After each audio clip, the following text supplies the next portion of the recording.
Hey, this is Don the Idea Guy with another episode of the Big Yellow Sticky Podcast, the audio show that gives you the story behind the stickies that I post every day at bigyellowsticky.com. This is episode 43 on February 12th, 2019, and the title of today's sticky note is Broken Promises.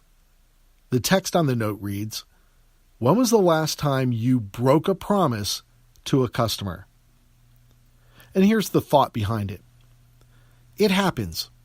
We're only human. You underestimated the amount of work it would take to complete a project, and you overestimated your ability to deliver that project within the promised period of time.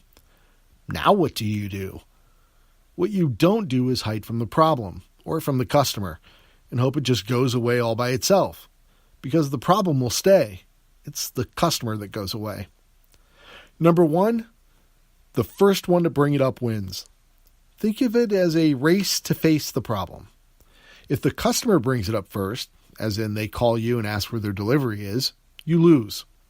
If you bring it up first, as in you call them in advance to own the problem, you win. Or at least you've positioned yourself to win. It's what you do next that really matters, which is, number two, have solutions and alternatives ready. You and your company both know something went wrong, but they're relying on you to have some ideas on how to fix the problem.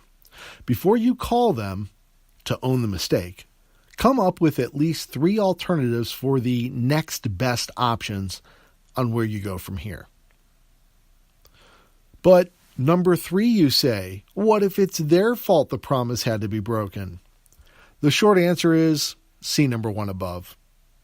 The longer answer is, you're the professional here, the expert advisor. The clients absolutely change project specs. They are late delivering you content vital to meeting production timelines and are notorious for inflicting scope creep on a project and making it 10 times more elaborate than the original project specs. To that I say, tough. You still own it. The time to bring up discussions regarding extended production schedules and rescheduling delivery times is at the moment the original criteria for your price, production, and delivery times are being put into jeopardy. I understand the entire reason it's called scope creep is because it creeps up on you while you're not looking. It seeps in just a little at a time and you barely notice it until it's too late. But that's your job. It's why you're the professional. You know to look out for these instances and to set and maintain accurate expectations. If the customer tugs at the edges of a project and begins to stretch it out of shape, you need to speak up and let them know what happens if they change the project specs. And it doesn't have to be a negative.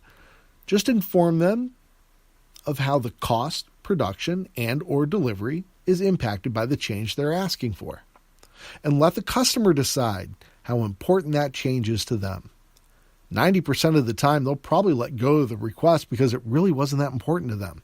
They just thought it would be nice to have, but not a required component of the project, especially if it's going to drive up price or make the project get delivered later.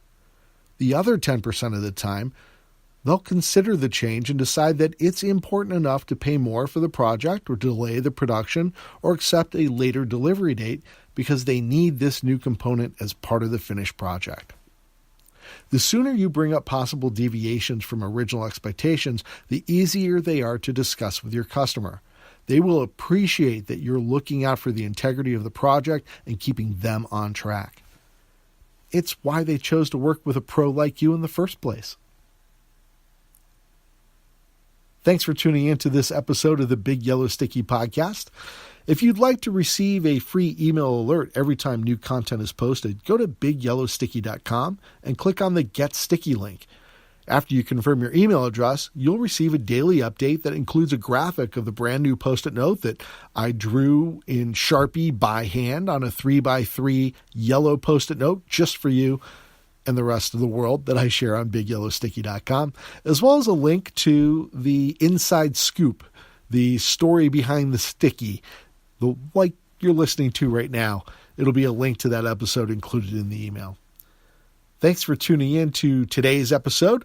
Please stop back again tomorrow and tune in for another edition of the Big Yellow Sticky Podcast.